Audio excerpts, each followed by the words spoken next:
This is Pathway to Recovery, an SA Lifeline Foundation podcast featuring hosts Tara McCausland, who is the SA Lifeline Executive Director, and Justin B., a sex addict living in long-term recovery.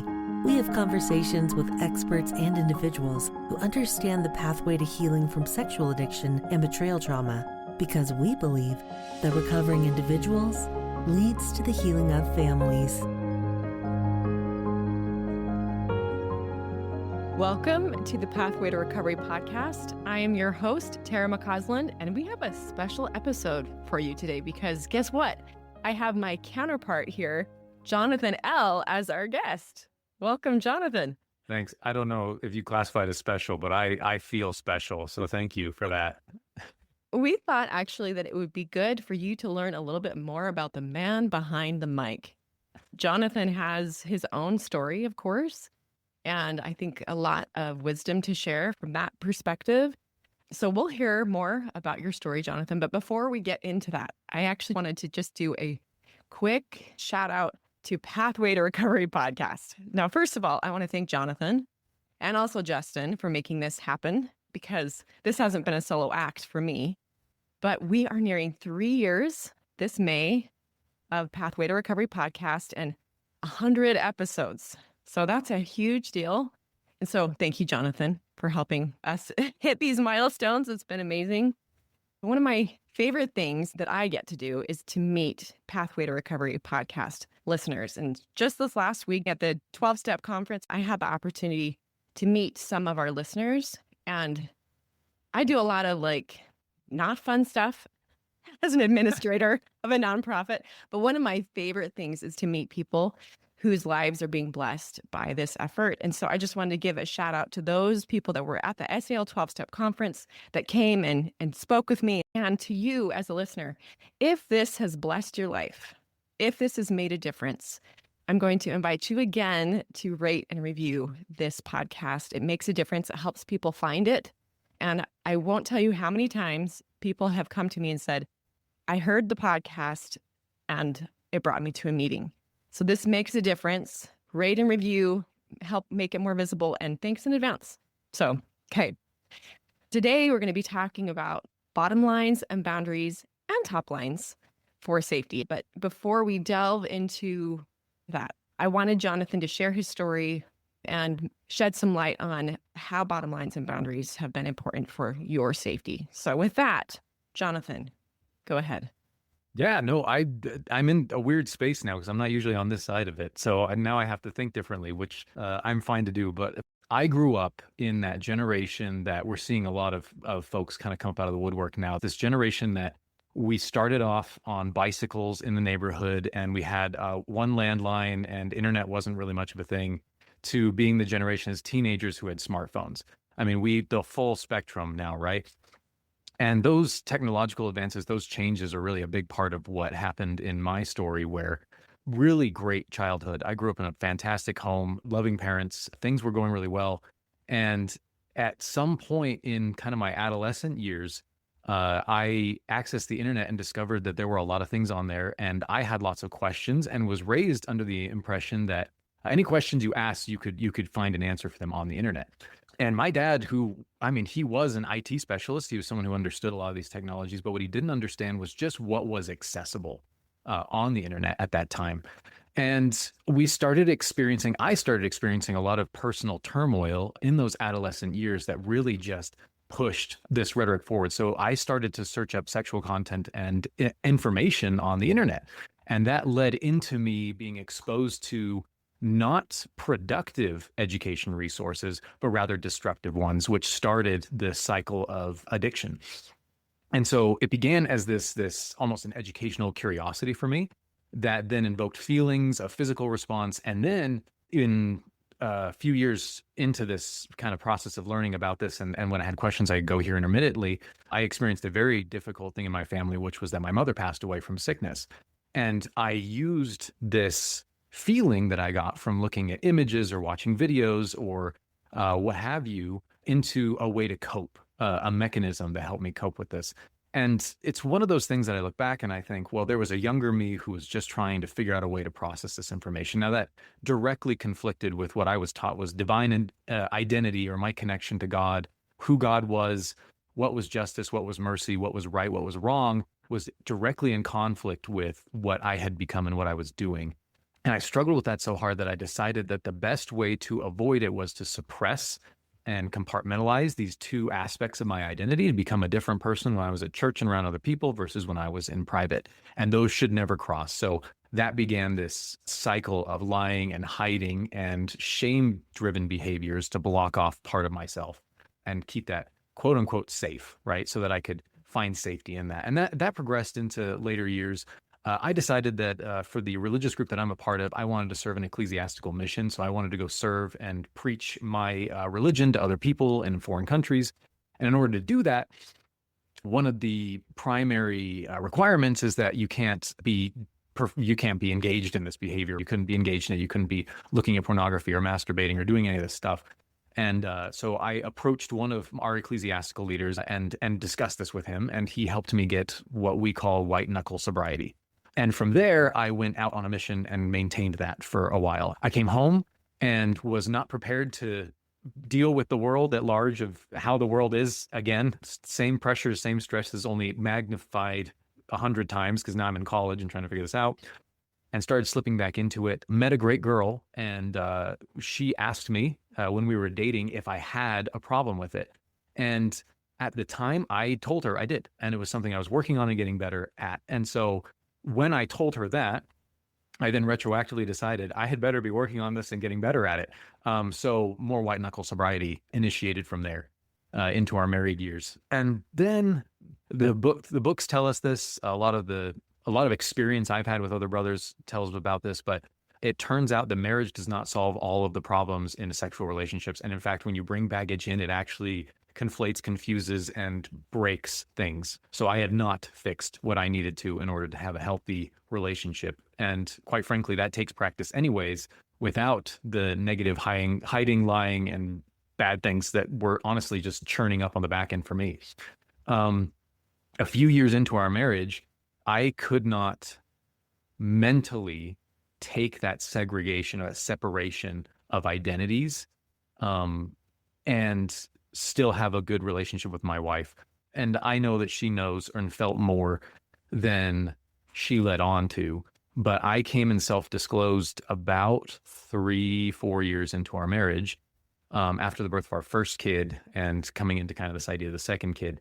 I self-disclosed, and it was crushing for her. It changed her whole perspective for world, absolutely betrayed her trust, and was just a crippling event. It put such a wedge between us and put so much fear in me and in her that I came to the conclusion that I need to change and I cannot go back.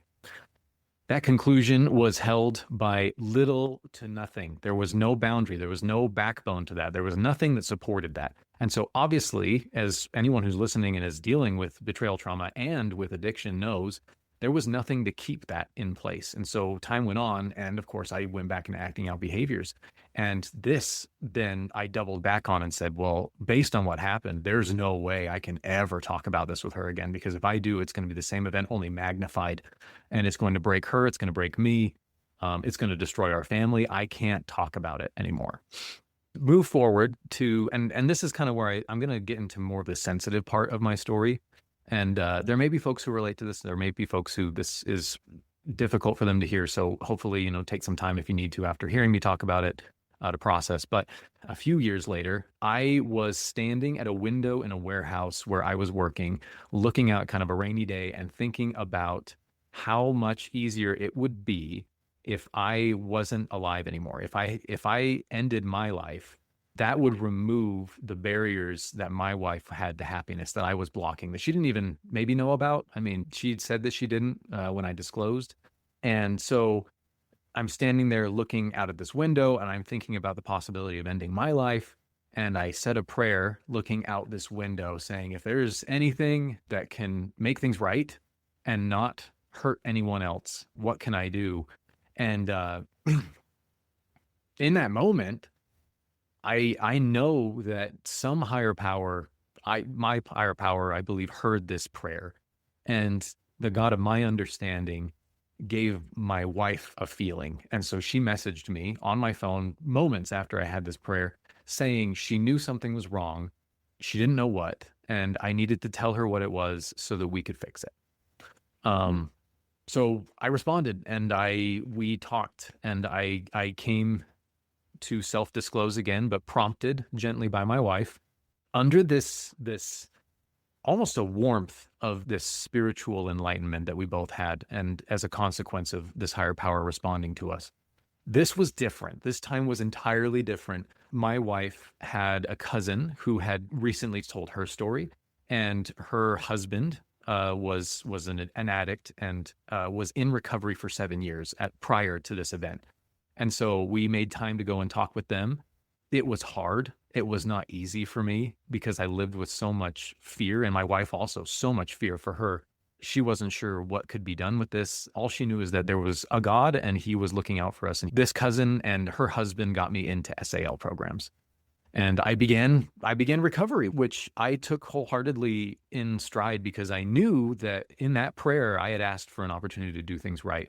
And I dove with both feet in. We got a therapist. We got everything. We didn't have the money, but we said, this is going to be worth it. We're going to figure it out.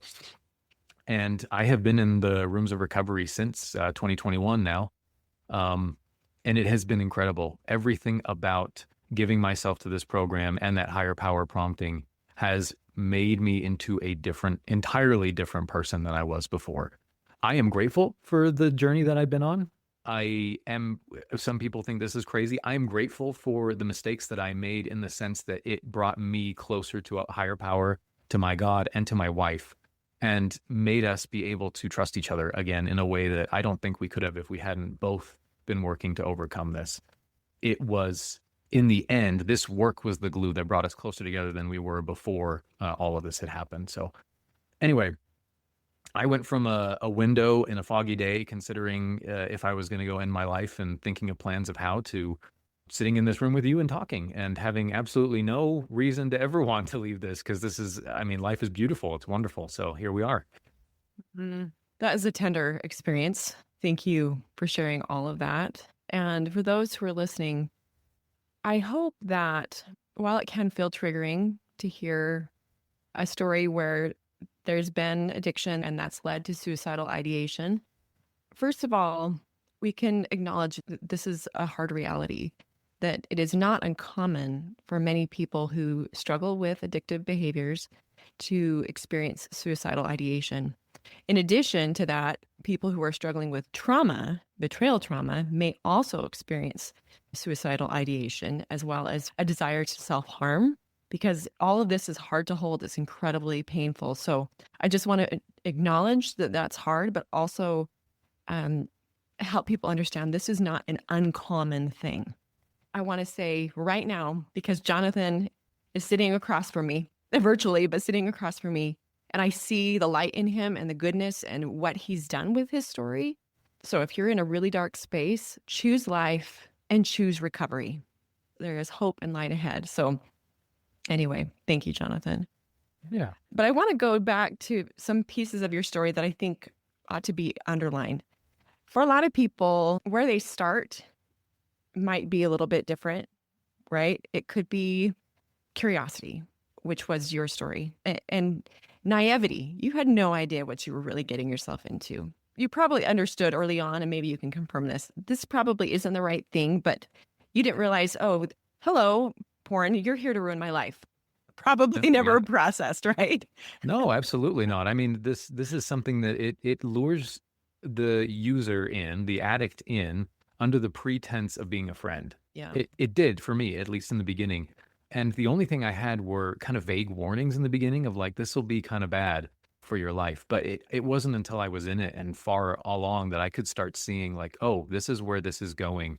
Or even worse, sometimes I would look over what felt like a black pit and be like, I don't know that there's an actual bottom to how bad this could get, if that makes sense. So I just wanted to highlight that simply because sometimes we think like, what brought me here? And maybe that's helpful to look back at the breadcrumb story of like beginning point to where I am now. There's a beginning point, but maybe what's more important is What are you doing right now with that story hmm and that experience? And are you willing to do something different if what you have done isn't working? And that was something else that stood out to me, that for you, you knew how to white knuckle. You could be white knuckle sober for how long? I mean, from the course of almost 2.5 years at one point. Yeah. That is a drum that we beat really hard here at SA Lifeline and SAL 12 step, because white knuckle abstinence is not recovery living. It's not. No. And you highlight something really important here, Tara, which is this, is that, and a therapist once told this to me, and I've really latched onto it, was he once told me, separate this identity in you. Look at your 13, 14-year-old self who began in this addictive behavior and understand him, recognize him, look at him in the eyes and say, you were trying to get away from scary, hard things. You were a kid. You only had so much you could do. And mentally, emotionally, give that younger you a hug and say, and it's okay. We don't have to do that anymore because we're grown up and we can now drive responsibly. But then that was all you knew. So I'm sorry. That's all you knew. I'm sorry. This is what you had to go through. But now I'm here to be the you always hoped you could be. Right. You're saying, what do I do with that story? Here's where I go. Right. I think that's so critically important for people to give that mercy and love to who they were and their story so that they can move on to love who they are. Yeah, I love that. And I think that acknowledgement is freeing. I was doing the best that I could as a 14-year-old kid. And how old were you when your mom passed? 14. Yeah. Oh, you were 14. Okay. Yeah. So that is a traumatic event, losing your mom. Yeah. That's hard business. So I can see that could have been one of the driving experiences that led you deeper into the behavior. Yeah, it became the place I could go to get a high and then a numbness, right? Because ultimately I realized later as I went through therapy that my goal actually for a lot of time was not the high. The goal was numb, to be emotionally numb as much as possible all the time, which that led to the darkness that I felt throughout my pre-recovery life. Was I was in a numb place, and why live if you're always numb? Does that make sense? So I love that you're talking about how that therapist was like, you look at that 14-year-old kid in the eyes and say, you were doing the best you could. Acknowledge, be compassionate to 14-year-old Jonathan. Yeah. And now, as an adult, you get to choose accountability. I think sometimes it's easy to get stuck in that victim, like, I didn't have any other choice. I was in this really hard spot, and you were. Yeah. But now you know better, and now you know about tools and opportunities. And so I think that acknowledgement is freeing, and that accountability will serve you well now. Absolutely. That's the point of coming into these rooms, is to say, yes, you give that compassion, that love to the younger you, right? You say, I'm sorry, this is what you went through. And I'm sorry, that's all you had to work with. We're past that now, though. The ability to say that was wrong, that's not the right way to do it. I still love you, but we have to do it differently. And let's get the tools and the skills and the emotional maturity we need now to live as an adult, right? 100%. Now we're moving out of that space, and I have to accept, I have to be responsible for these things and accountable, right? Yeah. Okay. So we're going to kind of zero in on now this idea that we do need to have a plan, right? You put this so well in the sharing of your story. Like you had said, never again after your first disclosure to your wife, correct? Mm-hmm. Never going to turn back to this. But that is a very hard promise to keep when you have no plan in place, no boundaries, no safety net, right? Because that's what you knew before, and that's how you coped. It's really important for people to recognize white knuckle sober is not recovery. This is a different way of life, a different way of being. So tell me about that transition. You started SAL 12-step, you started therapy. What did the new life look like in terms of top lines, bottom lines, and boundaries? And should we first define these for people, Jonathan? Yeah, maybe. Yeah, give them the definitions from the book, Tara. Okay, so if you have an SAL book, our second edition, and if you don't, I would encourage you to get one, but there is a glossary in the back. And so this is where I'm getting these definitions. But let's start off with top lines. So top lines are positive, affirming behaviors we choose to include in our lives. Top lines support healthy living physically, emotionally, mentally, and spiritually. And we know if you're familiar with the circle models, that someone that's in the thick of addiction, physically, mentally, emotionally, spiritually, they're all dysregulated, all out of whack, out of balance. And so these top lines are going to help you be more intentional in caring for these important aspects of yourself. Jonathan, do you have your book where you could read a definition? Let me pull my book up really quickly. Okay, so bottom lines. Bottom lines, like guardrails, define certain behaviors we choose to abstain from for our own safety and growth. When strictly adhered to, bottom lines help sex addicts and betrayed partners maintain their own recovery and protect their own emotional well-being. For sex addicts, bottom lines are certain behaviors that they must avoid, such as compulsive sexual activities, in order to prevent lapse or relapse. Now, for betrayed partners, bottom lines may also include certain behaviors to avoid, such as behaviors that trigger hypervigilance. Bottom lines also include certain boundaries betrayed partners will not tolerate, such as dishonesty or infidelity, to ensure that their own safety and trust is kind of upheld in that relationship. Bottom lines are set by an individual for himself or herself and not by someone else. So for our listeners, top lines are things we do for healthy living. Bottom lines are things we abstain from or avoid for protection, for safety. And then boundaries come alongside bottom lines.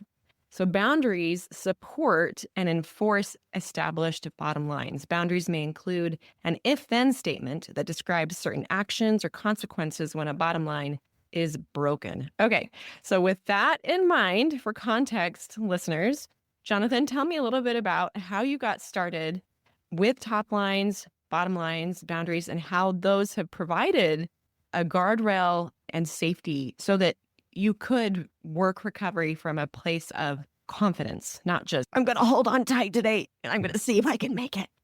Yeah. Aside from usually what a lot of people will talk about, which is, we have disclosure boundaries that are tied to these things. So like if I am dishonest or if I act out, then I have 24 hours to tell my wife. She specifically asked for me to do the disclosures in a text format on the phone so that we have space between each other for her to process that information before she sees me in person, right? It gives this kind of safety barrier.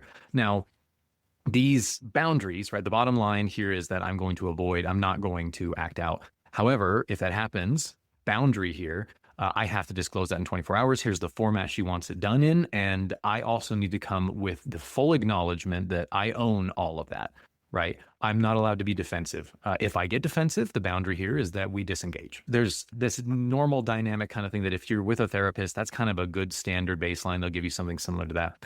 What I want to talk about here is an experience I had where we moved into a top line behavior based on this dynamic. We had all that in the baseline of here's the bottom line.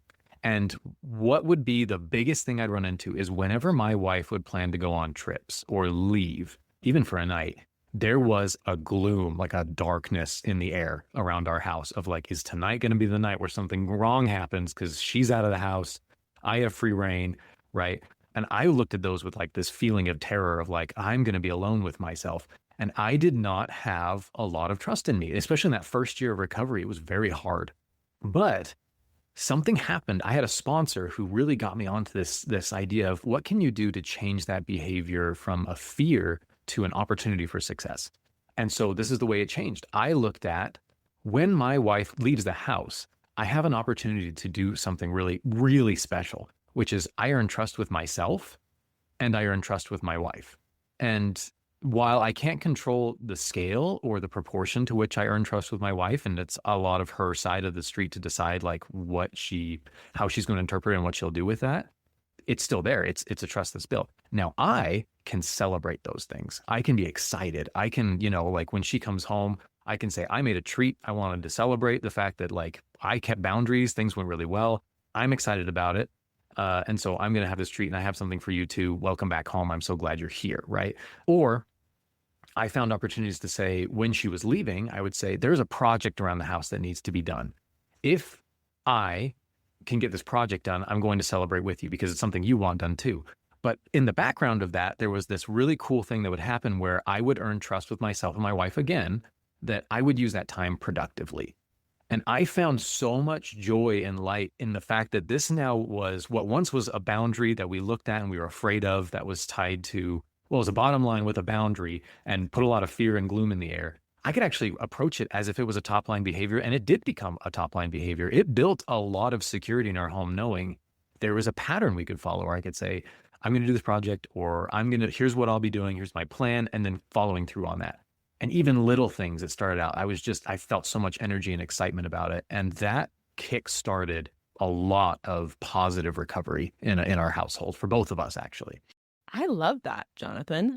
And I think very often people can look at boundaries, particularly as bad, scary, because that's the consequence if I mess up. Or bottom lines like, oh, those are the things I have to avoid.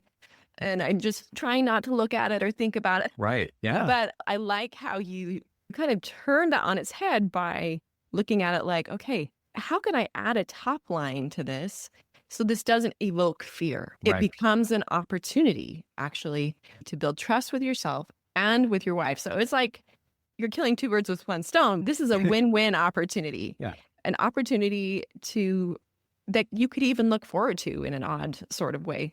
Whereas before it was a scary, hard thing. So for our listeners, I hope that you'll consider this experience that Jonathan has just shared. First of all, do you have any top lines, bottom lines, and boundaries? And is there anything that's particularly hard for you that you could kind of flip on its head and create a top line and get really creative? Can you share more about what are your top lines, the things that you do on a day-to-day basis or strive to do to help you stay in a healthy place mentally, physically, spiritually, et cetera?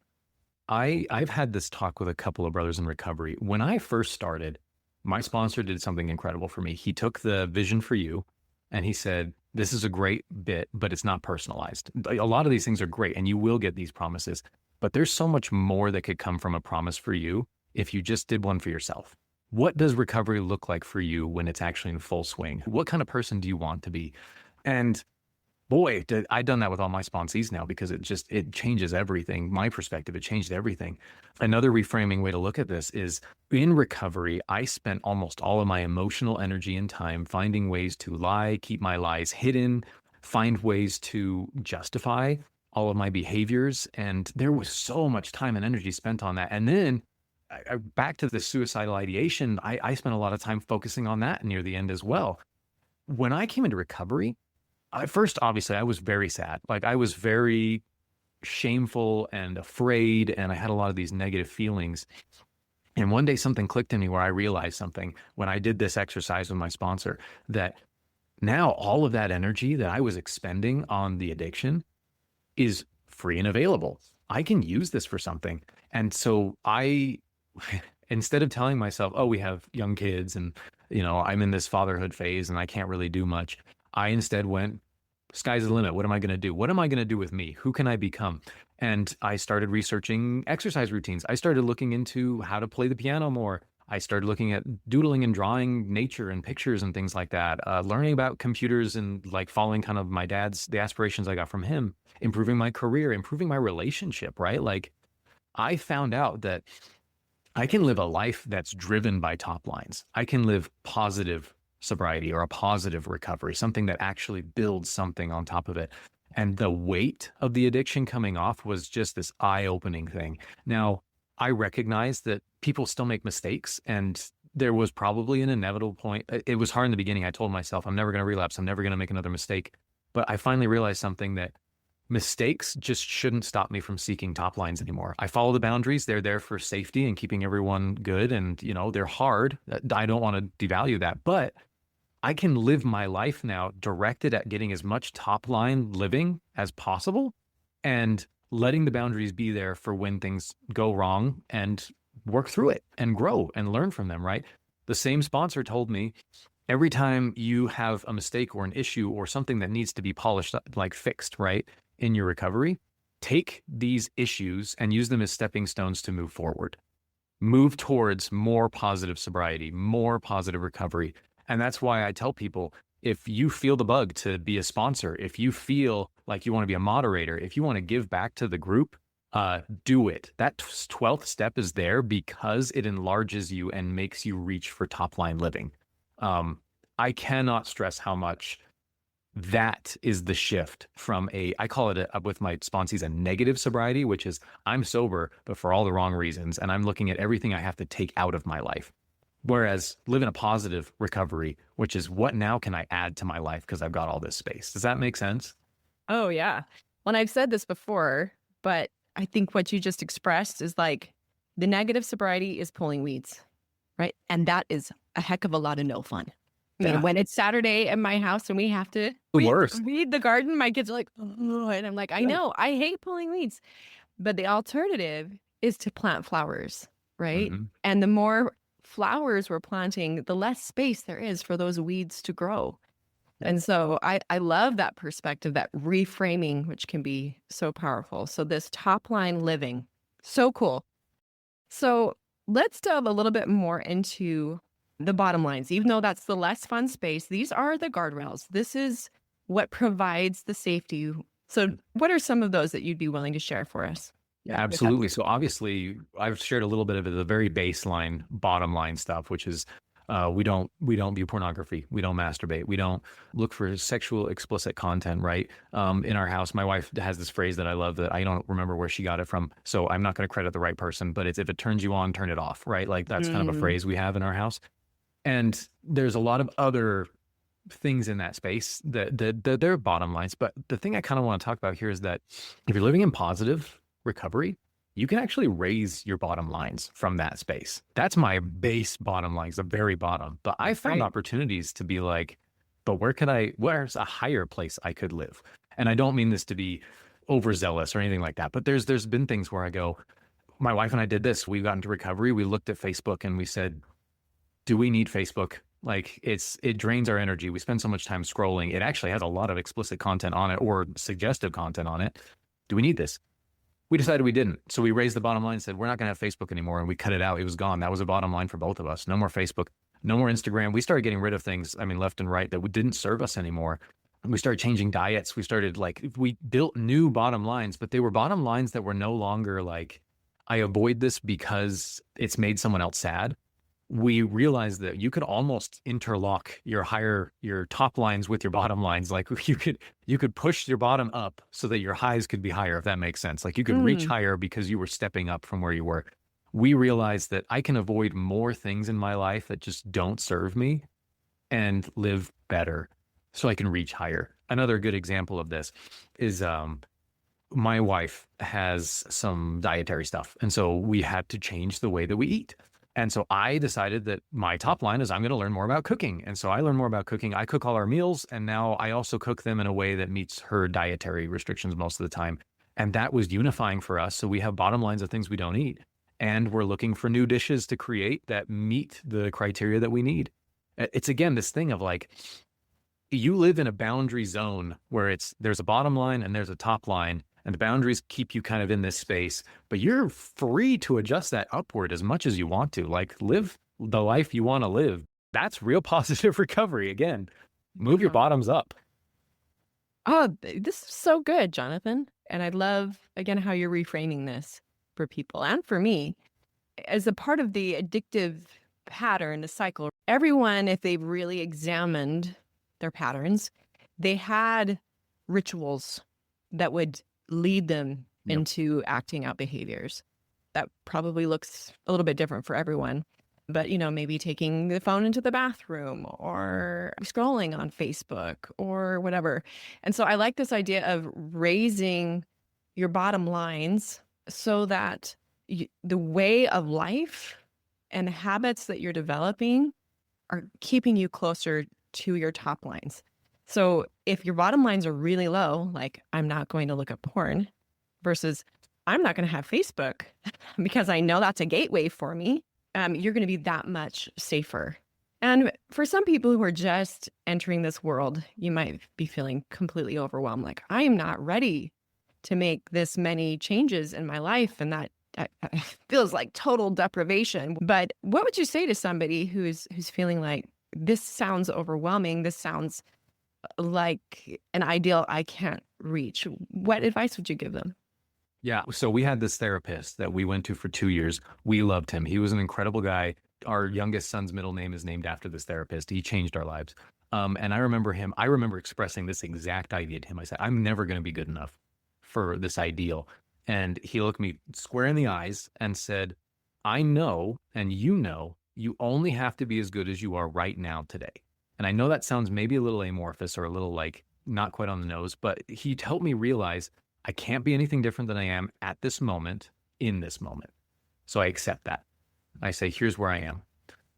Then he said, but you can always take 1%. And this is a very famous concept, 1% better every day, right? But for me, I look at it and I say, that sounds good. That sounds like a good thing. Things are either good or bad when you put them into your life. Hard does not make something good or bad. Hard is just hard. Easy is just easy. But I look at it and say, is that good?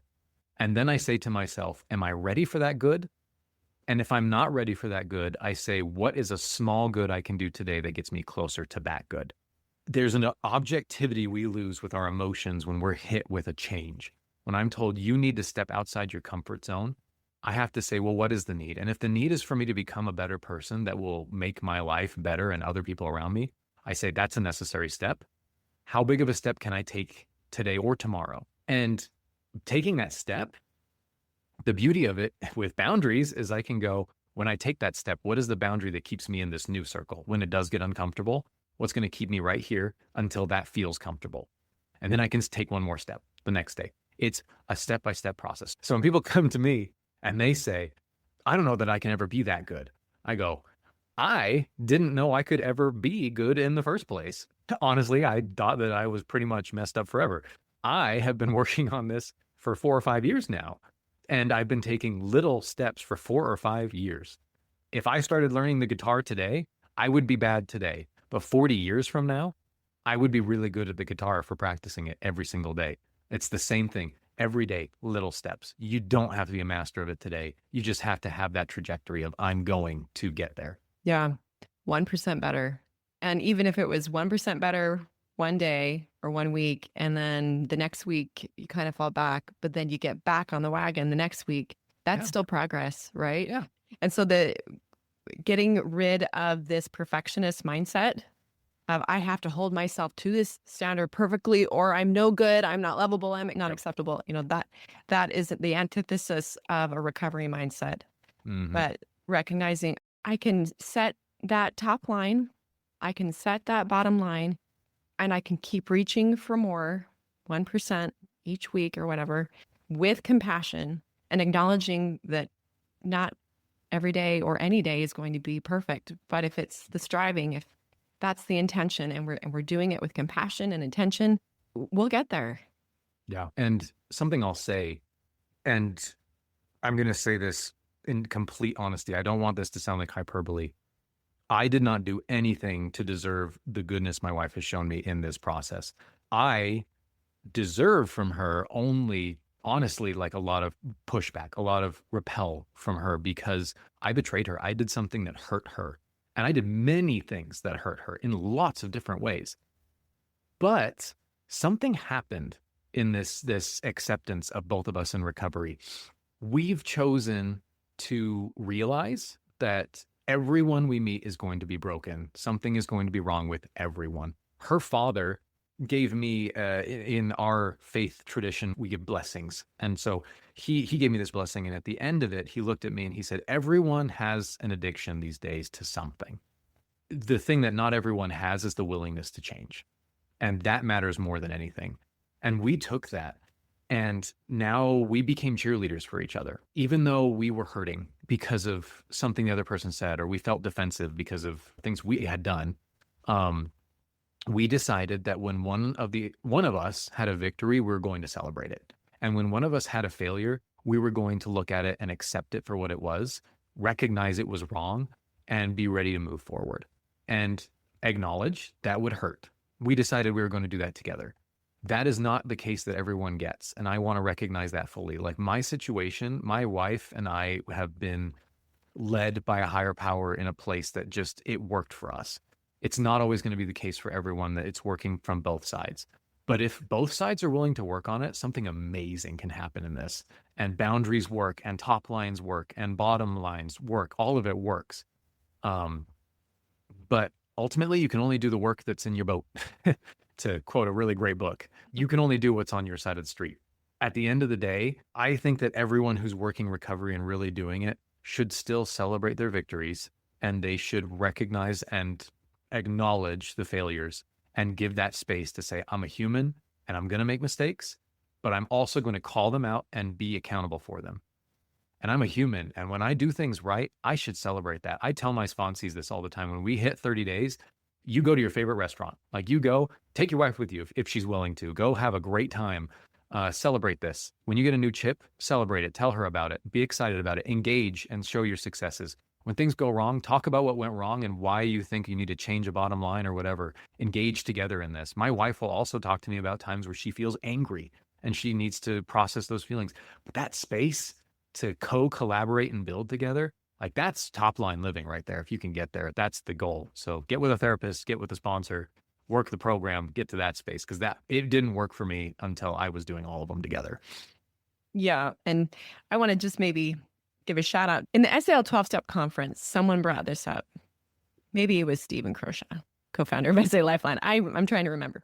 But it sounds to me like you've done a lot of very intentional work, that your recovery didn't simply look like, I'm going to a meeting once a week, or I'll call my sponsor every once in a while when I'm feeling like I just need a little bit of a boost.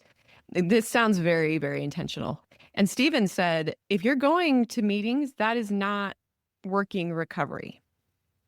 That is a part of it, but so much of what you're talking about is happening in the quiet moments in your personal time, right? So I want to point out for our listeners that if you're willing to do the work, as Jonathan said, may not look quite as pretty and packaged as Jonathan's situation, but there will be recovery. There will be healing. I can't say what's going to happen with your marriage. I've seen plenty of people whose marriages fell apart even while they were making, it appeared, really honest efforts in their recovery work. So we can't make any guarantees there. But for you as an individual, we can say, if you will live recovery in a very intentional way, beyond just going to a meeting, there is hope for a very rich, happy life. And I think it was Josh Walpole at the conference that said, addiction is hard. Recovery is hard. Which hard are you going to choose, and which one will give you the most positive dividends? Right. Yeah. There's a really famous quote that I love. It was Jim Rohn who said this. And I love this. I have it down in our gym, in our house, and it's, we all have to suffer from one of two pains: the pain of discipline or the pain of regret. The difference is discipline weighs ounces and regret weighs tons. And all the time, I quote this with my wife, where we have to do a hard thing and we've got to do it consistently. We've got to exercise every day, or else, we start to lose the fitness, and we've got young children who we need to keep up with. And if we can't keep up with them, we're sunk. So we have this ideology, and it's in the recovery program too. And I think everyone should subscribe to this, especially people who feel like it's just too much. At some point, you're going to look back on your life and you're going to say, what did I do with all this time I was given? And, that discipline, that daily action, is actually very small every day, but it amounts to something incredible over time. But regret, as much as discipline can grow into something, your regret is a compounding interest issue. And when you get to the end of your life and you look at it and you have regrets, I know those are going to weigh the most. My discipline, though, is going to create who I am. Great quote, Jonathan. This has been so good, so helpful. What a delight. We have to ask our bookend question. What would you tell someone who's just starting off on their pathway to recovery? And what would you tell the person that's been doing this work for a while and they're getting a little fatigued? Yep. I almost feel like I'd say the same thing to both of them, but for the one coming in, I would definitely say, I know this is hard. And yeah, it's hard. It's super hard. And it's so worth it. Every step of recovery is worth it, because as hard as this is, what was before is so much harder. Living in addiction is so much harder.